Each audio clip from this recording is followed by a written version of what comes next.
Can everybody hear me? How is everybody doing this evening? Welcome. I will get started here in a minute. Just letting a couple more people filter in while we get this stuff set up here. All right, let me make sure everything is working on my end. So for those who are wondering why I'm doing this, just something I've always been kind of interested in. I feel like there has been some issues with some Christian films, for example, that need to be addressed. And so I'm going to try to address this, give you some insight into the philosophy of how film is supposed to work. So here's what I'll do. In a minute here, I will start my presentation, and then I'm going to, after the presentation, I'm going to cut it out, and I'm going to upload it as an independent video to my channel a couple days from now. So I'm just going to, when I get started, I'm going to start the presentation, run through it all, and at the end, I will answer questions or super chats if you have any. So I hope that all sounds good. I hope the stream is working. Just want to make sure everything's working on my end here for sure. And give people a couple more minutes to filter in here, and then I'm going to get going. I decided to do this after watching and dissecting the show Rings of Power because it just bothered me so much. It kind of reignited stuff, views I've had on film that I long deep buried in me. And so I thought, why not? I'll just do this whole big thing. So if we're all ready, I'm going to get started here. We got a lot of people filtering in now, so I'm going to get started. So as I said, I'm going to run through the presentation, cut it out, upload as an independent video for, a wider audience, people that couldn't make the live stream. So let me get my presentation up here.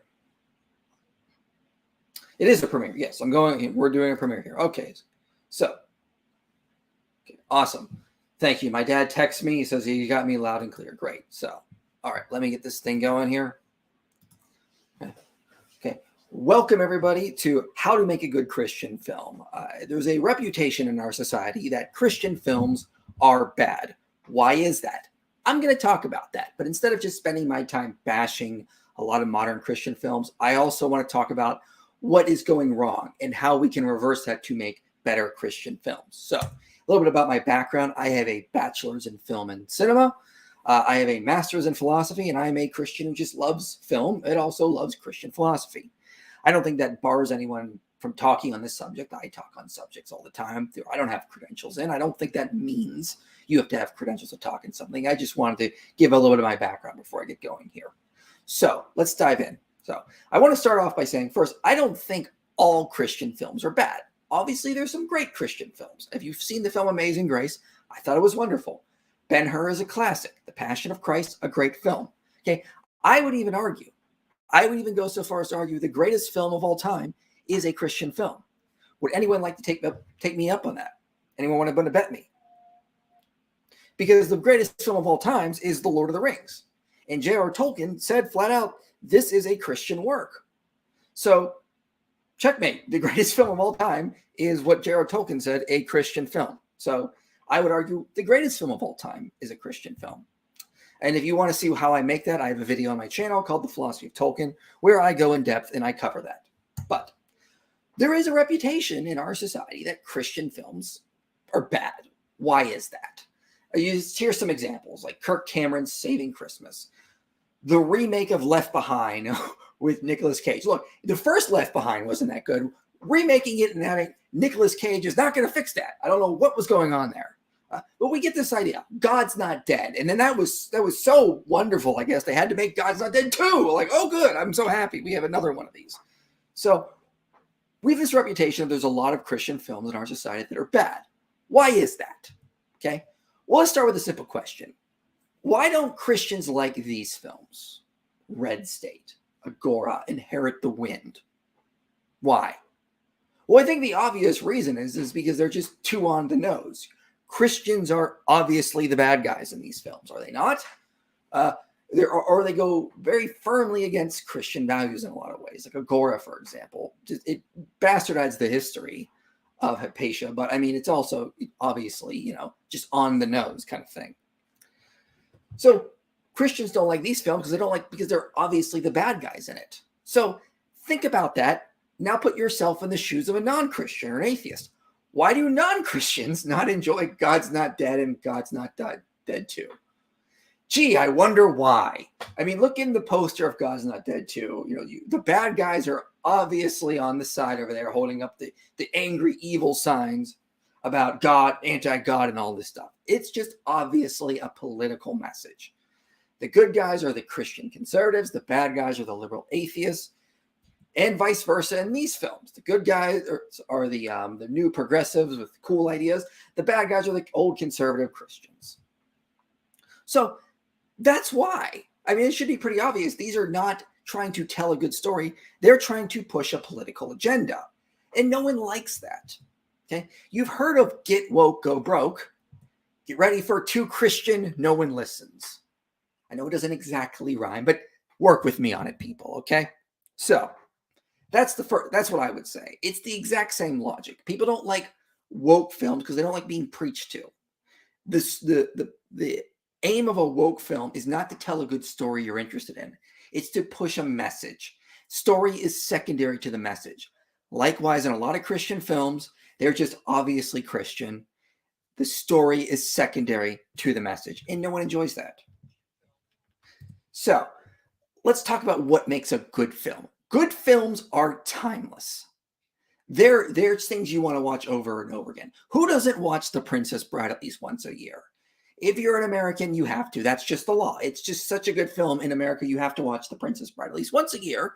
Or, I'm pretty sure you get fined for that. I would. I think that would be my first rule as president.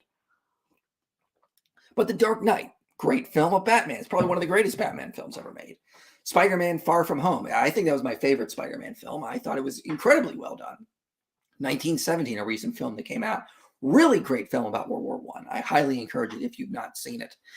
These films are timeless. They teach timeless truths. They're not trying to shove a political message down your throat. Pixar gets this. Pixar has amazing films every single year, and they're not typically trying to push political agendas.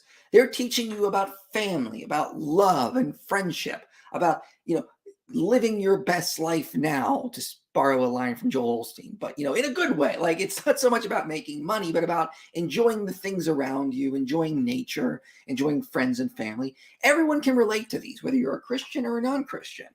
So good films teach timeless truths. Now, spoilers for any of the things I'm going to be talking about coming up. So Rings of Power, Lord of the Rings, Bruce Almighty, Stranger Things, A Quiet Place, Westworld, Watchmen, and Up.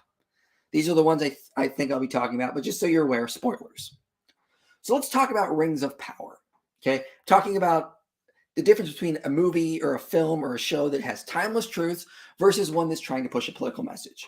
In Rings of Power Episode 4, there's a scene where they're on the island of Numenor, and this guy gets up here, Farazan, and he gives a message about the elves coming, and we got to be anti-elves and anti-elves immigrating here because they're going to take our jobs, and that's horrible.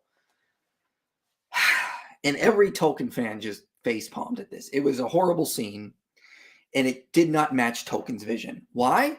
Well, if you read Tolkien's work, The Silmarillion, the Numenorians are not worried about losing their jobs to elves. That just sounds silly to say. The humans envy the immortality of the elves and are afraid of dying.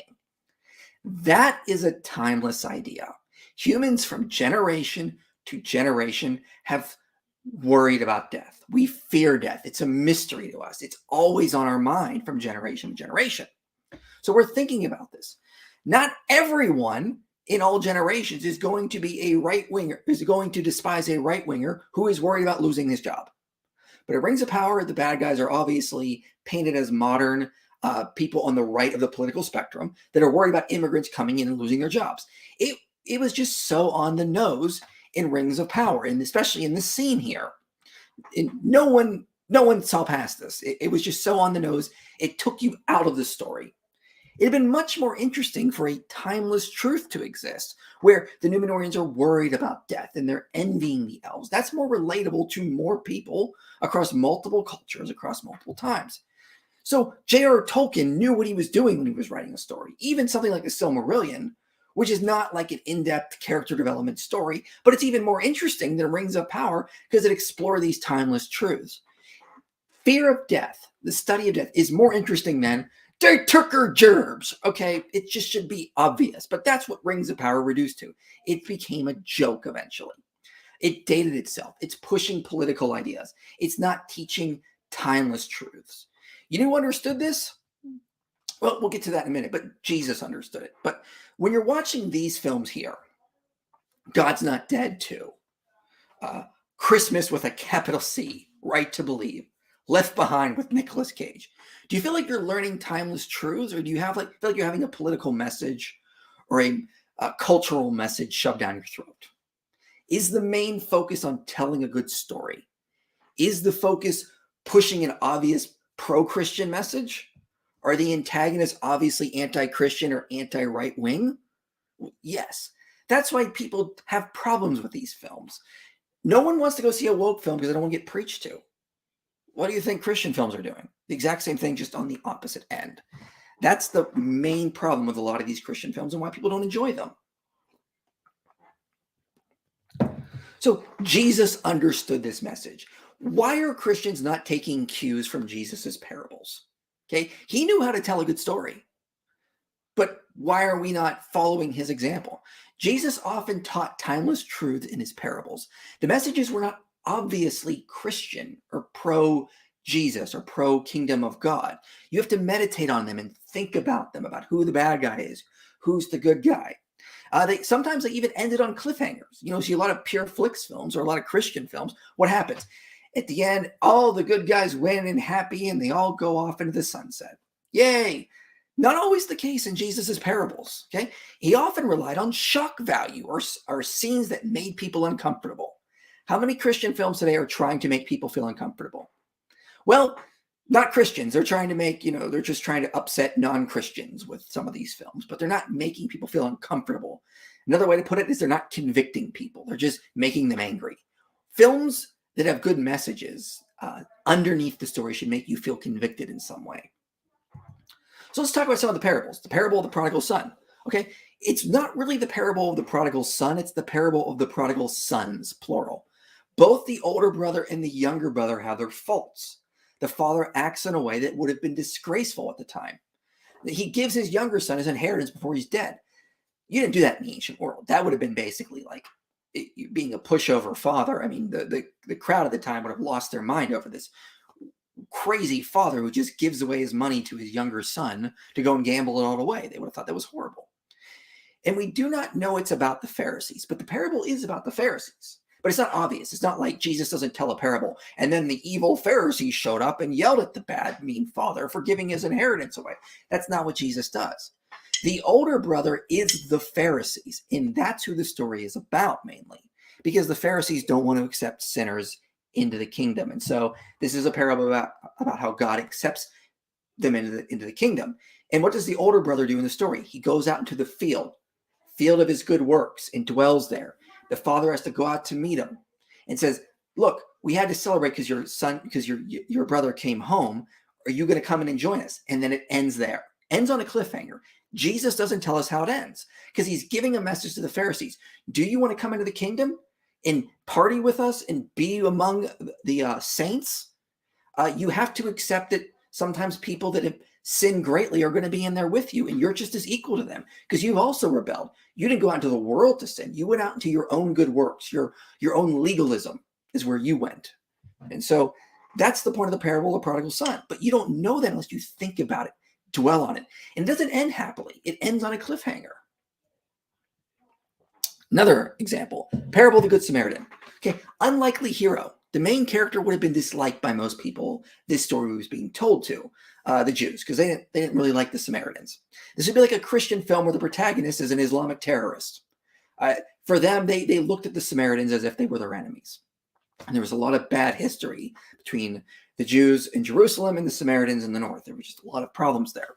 Okay, but this is a timeless truth Jesus is telling us, which is doing good should transcend race and class. Okay, you can see that sometimes even those that are not of our own flock, as Jesus is saying, can still be your brother, can still do the good things. You cannot just assume everyone in our tribe is the good guy and everyone on the other tribe is the bad guy. It's kind of the problem with a lot of Christian films. All the bad guys are not of the tribe and all the good guys are of the Christian tribe. And so it pushes people away. It doesn't have shock value. It's just an obviously pushing a message of what the Christians want to say to make themselves look good. So there's a problem there. Let's talk about a more shock value parable, though. The parable of the 10 minas. Okay, this is a parable about the coming of the kingdom of God. Clearly a story with shock value. I think it's based on this idea of a king who is not a perfect representation of Christ. He has his faults, but he goes away, and then when he comes back, he brings his servants before them and has them give him an account of what they're doing. And it ends with, but as for these enemies of mine who did not want me to reign over them, bring them here and slaughter them before me. Could you imagine a Pureflix film ending that way? Probably not. Now, I don't think when Jesus returns, he's going to have us gather his enemies and slaughter them before him. Okay, it's a parable. It's not meant to be exactly what's going to happen. It's meant to explain it in analogies and metaphors. But Jesus used something, a not so perfect king returning home, to just explain what the coming of the kingdom of heaven will be like. It's okay to use representations that are not perfect to explain Christian themes and messages and ideas. Not everything has to be a film about a come to Jesus moment and every good guy gets down on their knees and accepts Jesus as Lord. It doesn't have to be that way. We can tell messages in films without it being so on the nose. That's the problem with woke films. They're just too on the nose. Christian films are too on the nose on the opposite end.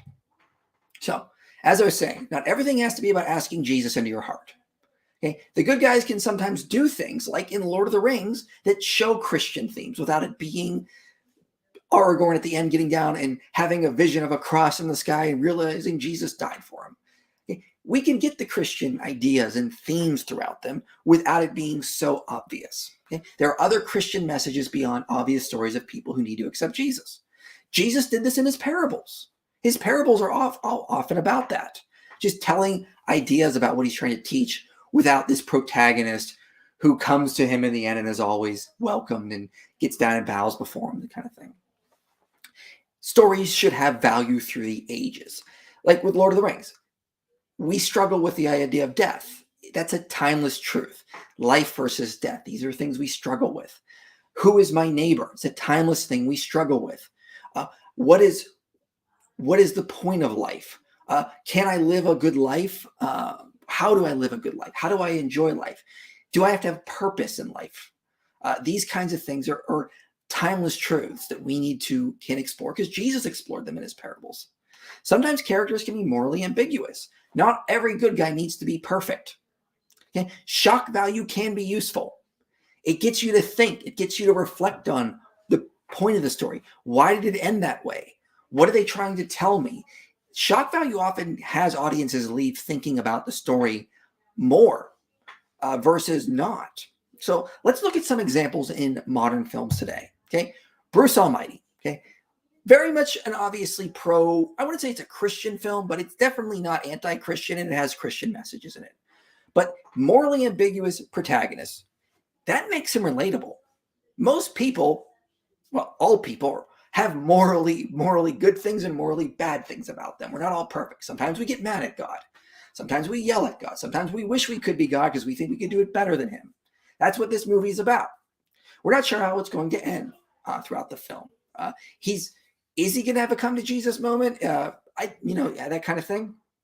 But he doesn't. But he still learns a valuable, important, timeless truth that it's better to rely on God than try to control everything. That's the timeless truth. Sometimes you got to go through life, experience it as it is without trying to control it. That's the timeless truth this film is trying to tell us.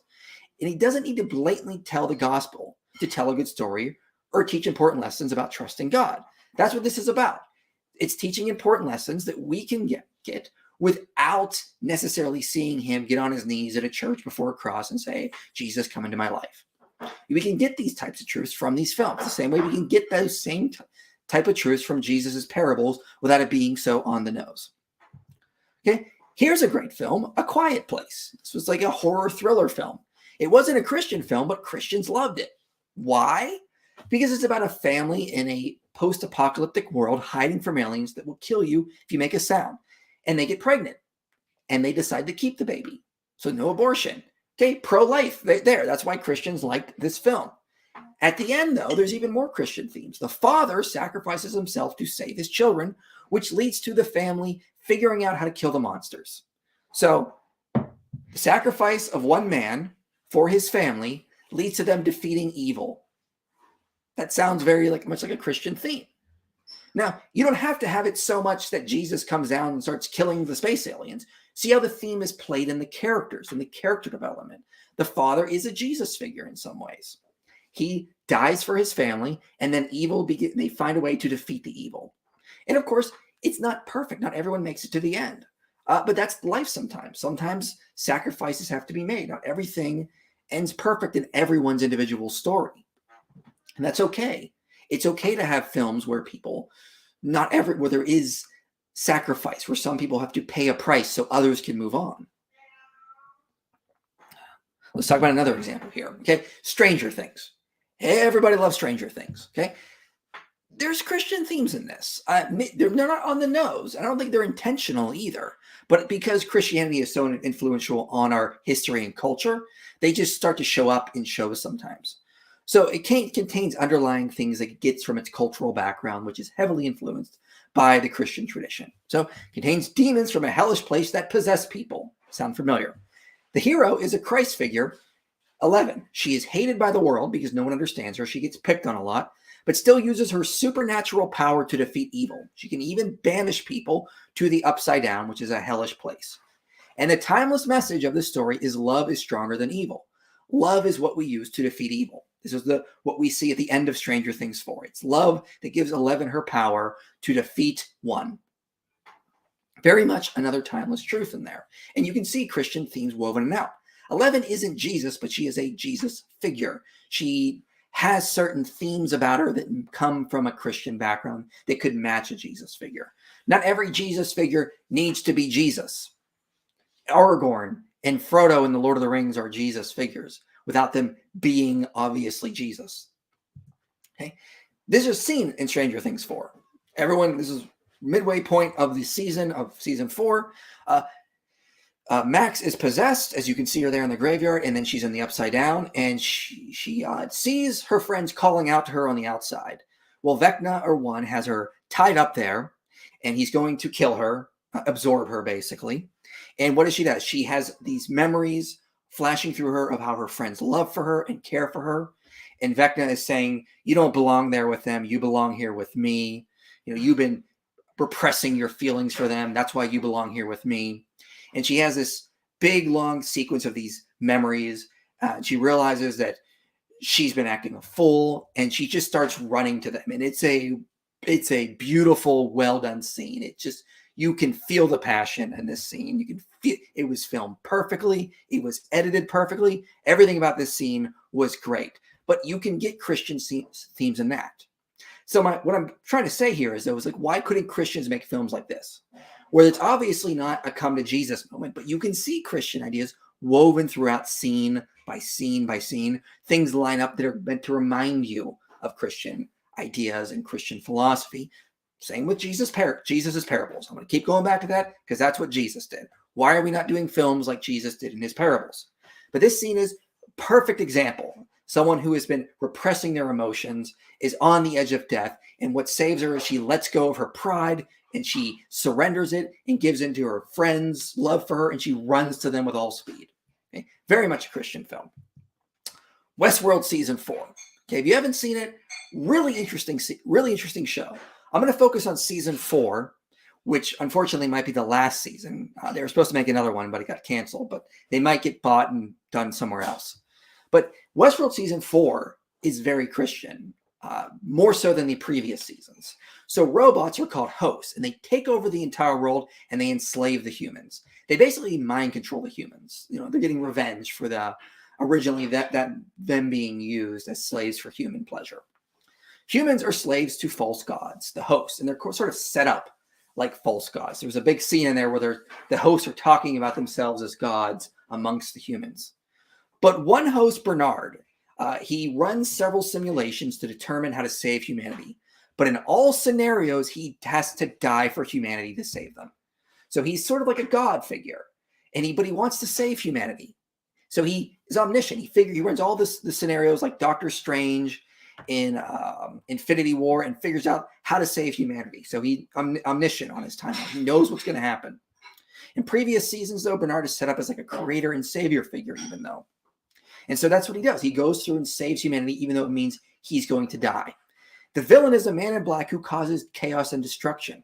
Okay, this could have been made by Christians. This season here, right? It's very much, you get the themes without getting the obvious come to Jesus moment at some point. It's basically a good parallel to the gospel message, even though it's unintentional. I don't think any of these people that made these shows and movies are doing this intentionally.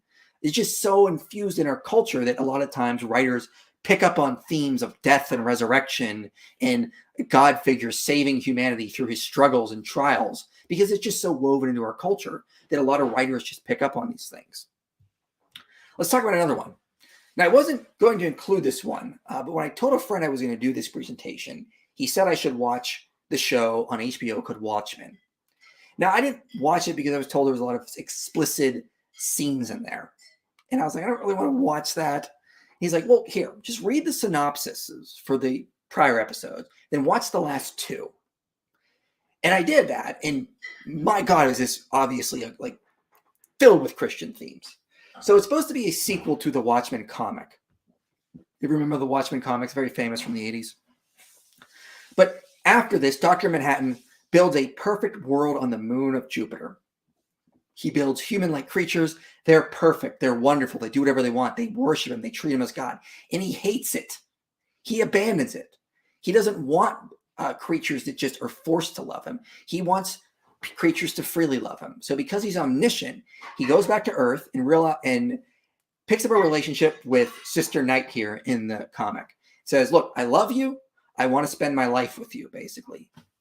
And that's what he does. He becomes human in this speak. He sort of like hides his identity as Dr. Manhattan and lives a normal human life as her husband.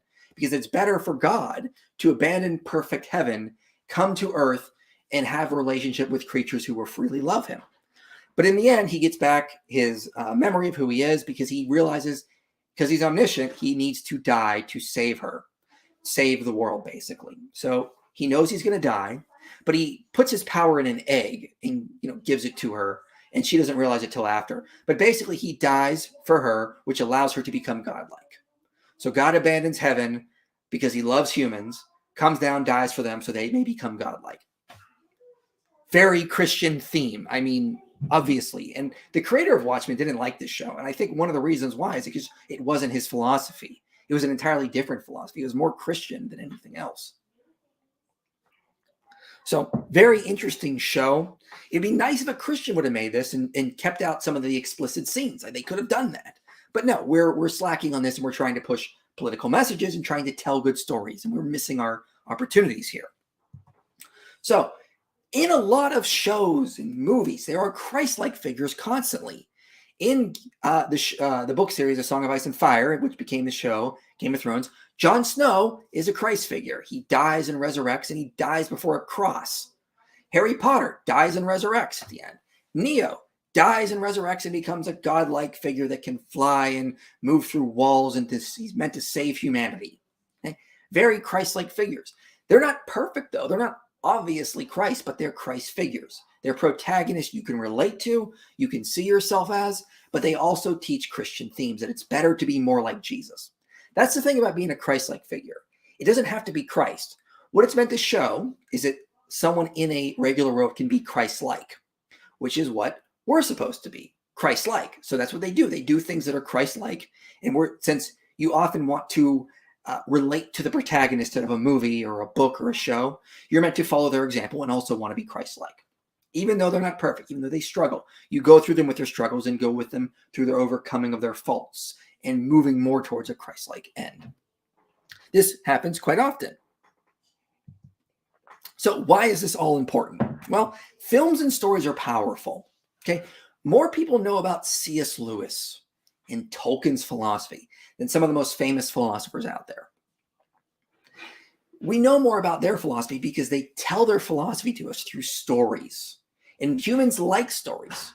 More people understand what C.S. Lewis was talking about than what, Bertrand Russell was talking about, because C.S. Lewis gave his stories through the medium of storytelling.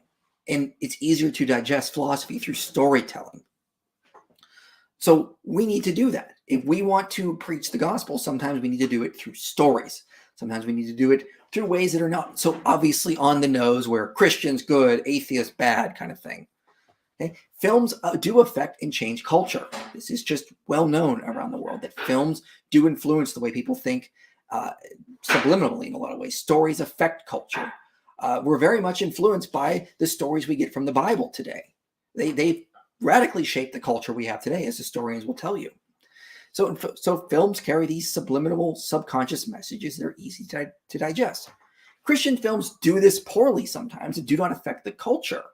So like God's Not Dead, it's not really affecting the culture because it's too on the nose. People reject it. If there was more of a message that was more subtle, more focused on telling a good story, it may have had more effect, but it just simply doesn't. So good storytelling with underlying subconscious messages are what's going to affect culture more. Okay? Why is this important? Well, many believe Hollywood is trying to reprogram us through subliminal messages. People think there's satanic people running Hollywood. I'm not going to indulge in that right now. Regardless of it's whether true, obviously Christians believe subliminal messages can affect people and culture. Why cannot Christians make movies that focus on storytelling and only have subliminal Christian messages? If you're worried about Hollywood brainwashing us through subliminal messages, why couldn't we do it in reverse? Like, I don't understand why everything has to be so on the nose. The main thing to remember is that we need to focus on telling a good story. That's what's going to get people to want to watch the movie over and over again. People like watching Pixar films over and over again because they're just good. People love them. Story over message. Okay, that's the thing to remember. Everyone is going to watch Lord of the Rings over and over and over again because it's got a great story. No one's going to want to watch God's Not Dead again because, okay, we're getting preached that again. Get woke, go broke. Same mentality there. So how do you tell a good story? Okay, it's not there's one thing to remember about telling a good story that will help you, guide you if you ever want to make a Christian film. Okay, this is it. This is the one thing you need to remember about any story you want to tell. Characters must drive the plot. That's it. Okay, a lot of times with films, people have a conclusion they want to get to. And so what they do is they just make the characters do things, and then they get to the conclusion. The plot is driving the characters. That can't be a way it is. The characters have to move the plot forward. You got to get in their heads. You got to make these characters have a life of their own and then get in their heads and go, what would this character do? George R.R. Martin keeps getting writer's block because he thinks, well, I need Arya Stark to get from X to Y, but she wouldn't just do that. How do I make her get to X to Y from her own motivations? Okay, I'm not just going to have her do that. She's got to think about it on her own. Characters have to take a life of their own. And this is what J.R. Tolkien even said about his characters.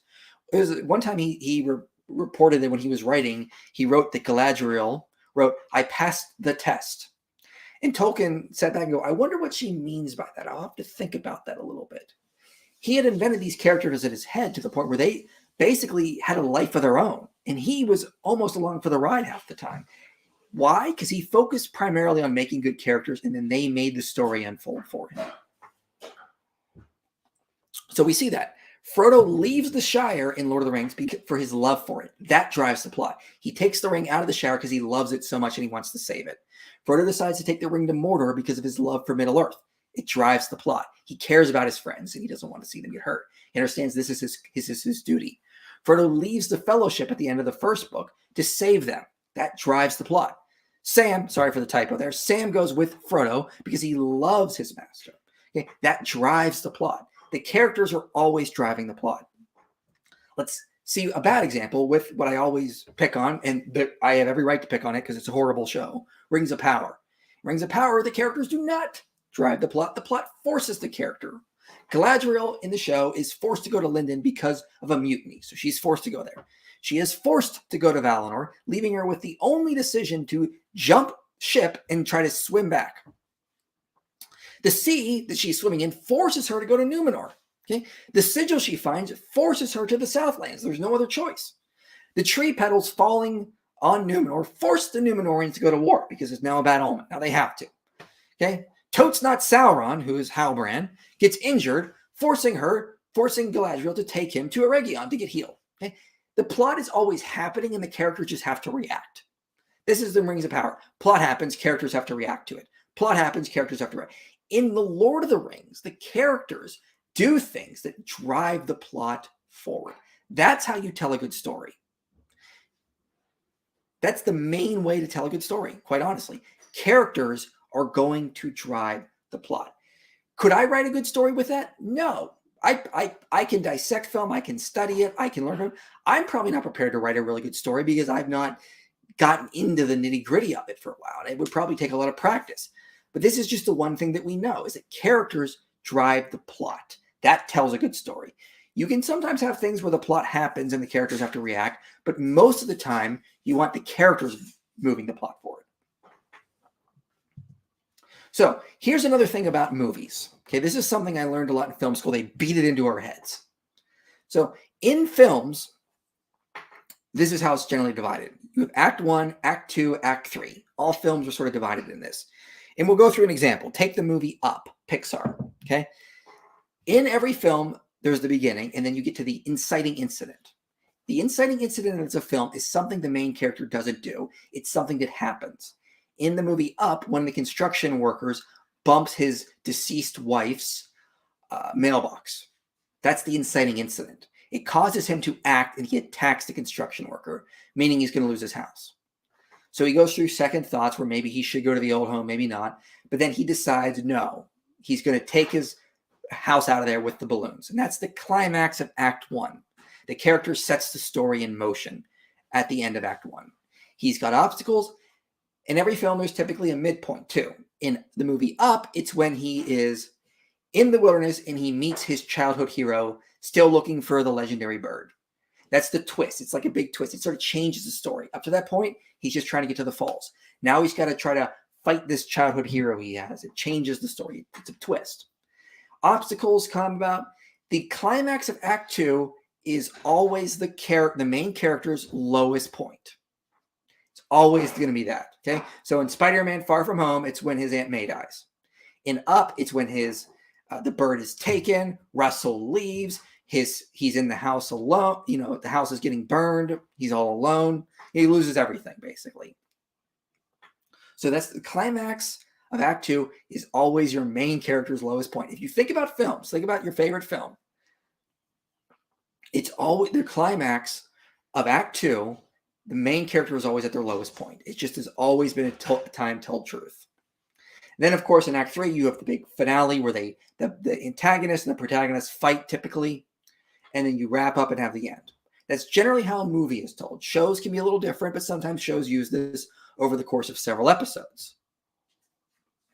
But that's your 3-act structure when you're writing for a film. Most films follow this. It's just a timeless truth. This is the best way to tell stories that people have found out about. So, again, why is this important? Because films and stories are powerful. More people know about the philosophy of Lewis and Tolkien because they told it through stories. Films affect and change culture. They can carry subliminal message and subconscious messages that are easy to digest. Christian films that do this poorly are not going to affect the culture. And we want to make the world better, don't we? We believe that the gospel has many good timeless truths that people can learn from, and we want to use those to affect the culture because I would argue Christianity does make the world a better place. See my video, Is Christianity Harmful? Where I argue Christianity does make the world better. So conclusion. Remember what Jesus said in Matthew 10. Behold, I am sending you out as sheep in the midst of wolves. So be wise as serpents and innocent as doves. He didn't say be as loud as a baboon, and trample over everything like an elephant. Okay? Be wise, subtle messages, telling good stories. This is what Jesus did. We need to prioritize storytelling. Messaging comes second. It must be subtle, teach timeless truths, and stay out of modern politics, and characters drive the plots. So with that, let me know what you think down below. Comment what you think is a good film that may have Christian themes or what you think Christians can do to have better Christian films. If you thought this was helpful, please let me know. And pass this around with anyone who you think is interested in being a filmmaker. I hope it will help them. And thank you for coming to my presentation. All right, so anyone have any questions for me? I will start going through Super Chats here. I hope that was enjoyable. I hope you all learned something from it. I'm going to go scroll all the way to the top because I was not able to monitor the Super Chats. But let me see where the Super Chat. I wish they would put the Super Chats like in their own little thing. And I could just start going through them. So let's see here. I saw one here a minute ago. I just passed it because I thought there might be more up there, further up. Dude, oh my gosh, so many comments. Thank you, everybody, for coming and all the comments. I'm going to try to find. I thought I saw Super Chats. Maybe I'm losing my mind here. Okay, here's one. Thank you, Myth Vision. Here's some love from Myth Vision. Can we start a Super Chat train for IP? Love Stranger Things. Yeah, Stranger Things is phenomenal. Definitely enjoyed it. Thank you so much for the Super Chat, man. I much appreciated that. Let's see here.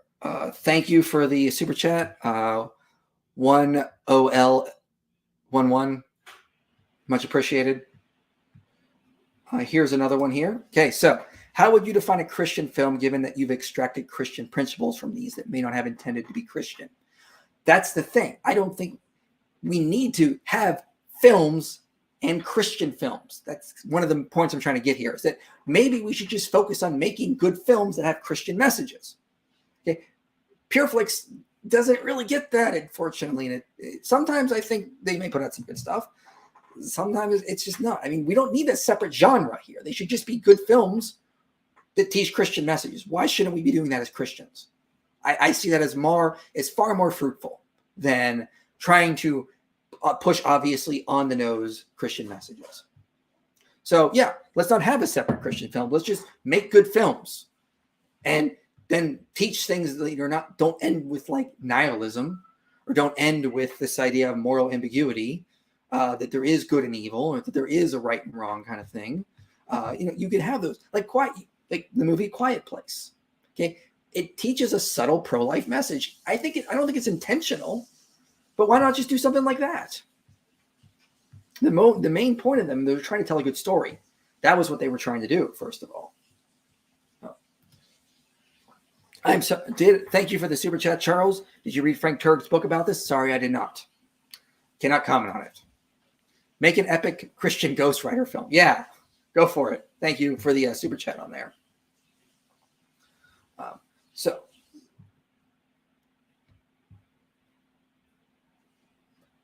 So let me look here. Thoughts on Chosen. I've actually not seen Chosen. I have not had time to watch it. Most of my days now are reading. So that's a lot of what I do now with my life, is just reading different various scholarly books. I have series coming up on the New Testament I'm going to do. So I'm reading a lot of New Testament scholarship lately. So what is sorry, wrong super. This could be applied to other things, not just movies. Yes, absolutely. I do agree with this as well. I think that's a very good point. This should be taken with music videos, writing books. All this should be taken into consideration. And I think people should really take this in to expect.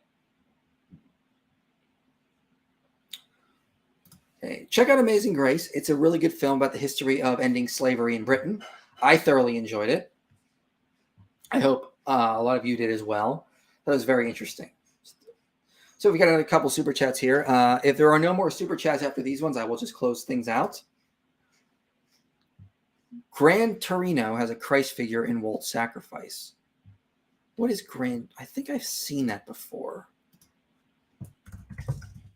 I need to look at a picture of it. It might help me. Yes, I knew I've seen that. So yeah, great. Absolutely. So that's a Clint Eastwood film about this old racist white guy who has Asian neighbors move in. He friends them. He realizes they're more alike. They have more in common. He grows through it. And at the end, he dies to save the children who have been suffering at the hands of these horrible bullies that have been doing all sorts of horrible things to the family. So yeah, very much Christ figure in that. And very good message too about how stupid racism is and how we should overcome that. And Clint Eastwood did an amazing job with that film. Definitely check out Gran Torino. I love that film. Teaches you things that racism is bad. We're all human. We're all one big human family. We should all help each other regardless of how we look. Excellent film. Theology and Movies. Thank you for the super chat. I'm a big fan of your channels. Very happy you did a video like this. I did a theological analysis on Good Will Hunting. Bad language, but good story. Great. Yeah. Check out, for people interested, go to Theology and Movies. Check out his review of that. I bet it would be very helpful and very much in line with this. But yeah, sorry, I've not actually seen it personally. But yeah, same kind of idea. We can break down films and talk about the philosophy in them as well. By the way, if you want me to do more things like this, breaking down films, talking about the philosophical messages of them in the future, let me know in the comments below, and I will try to do some of that maybe in the future. So another super chat. Thank you, Warwick Langman. I'd love to hear your thoughts about a modern retelling of a story of Hosea's experience. I think with infidelity and the desire for romantic love in Western culture, it'd be quite impactful. So yeah, Hosea's story is that he marries a prostitute and she keeps going back to prostitute herself, and the Lord keeps telling Hosea to go back and bring her home. And that's supposed to be an analogy for God's love for Israel. And yes, I think that'd be a great idea to do. So that would be very interesting to do something like that. You could even do it in reverse, where the wife keeps going to a cheating husband and forgiving him. I think that would also be very interesting. At the end, maybe she dies for him or something like that. And then he learns his lesson, takes care of the kids or something like that, and becomes a good father. Something like that would be good. You could do that kind of role reversal, where instead of it's Hosea, it's Hosea's wife, and Hosea is the bad guy kind of thing. So things like that you can explore. And just, another good film is just, something like the Book of Eli. His whole goal is just to get the Bible across this post-apocalyptic world. And he succeeds in it, and then he dies for his friends at the end, kind of thing. A lot of films today do use a lot of sense of the main protagonist dying to save others, or they use themes of death and resurrection. It's very woven into our culture, so why not just play on this? Why not tell post-apocalyptic stories where there's death and resurrection, or sci-fi stories with the same kind of theme? I don't see why we can't do that. Just glad to see no hate on Fireproof from Charles Lenner. Thank you for the super chat, sir. Yeah, honestly, I've not watched it. But I did hear bad things about it from a non-Christian friend of mine who did watch it, and I didn't watch it from that point on. But I don't know, maybe it's good. I haven't looked at it yet. From Josh, I remember my dad comparing Zuko in, I forget the name. I forget her name, in Avatar, to the last Airbender, to the prodigal son. Yeah, there's another good example. You can see themes that you have this idea of a prodigal son. It matches a theme in the Bible. Again, I don't think they're reading the Bible and taking that and just trying to modify it, but these things are just so deep in our culture, they just affect everything around us. So yeah, very, very much like that. And of course, you have Aang in The Last Airbender in the show is kind of a Jesus figure as well. He's got to become this superhuman figure to defeat the evil. He goes away for a while. They think he's gone. He's not coming back. He learns important lessons like how valuable life is, and he needs to save life, even the bad guys. But he has this superpower he gets that he can take away their firebending power. So very interesting story. Who doesn't like The Last Airbender show? Who doesn't like The Last Airbender show? Is there a show that don't have a Christian message? Is there shows that don't have a Christian message besides Ring of the Power? Well, of course there are. Typically, you get a lot of these HBO sagas can be very much teaching things like nihilism, like there is no ultimate purpose. We just have to enjoy the life we kind of have now. I can't think of any examples just off the top of my head, but I know we've seen certain shows like that. I have personally. I just can't, It's like that thing when someone asks you, tell me a joke, and you're like, oh, I can't remember any jokes right now. That's how I feel right now, because you can't always remember. But I know I've definitely seen stories like that. Here's one for a movie I could think of, is Chinatown from the 70s. Very much just ends tragically, horribly. It just sort of teaches you that, the good guys are just going to lose. Doesn't really matter in the end. It's got a very dark message. there was another film I watched in film school from the 80s. I can't remember the name of it, but it had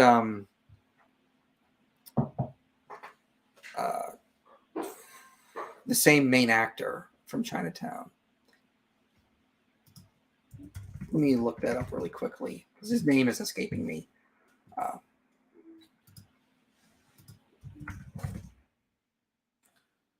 Jack Nicholson, I believe is who it is. Directed by Roman Polanski.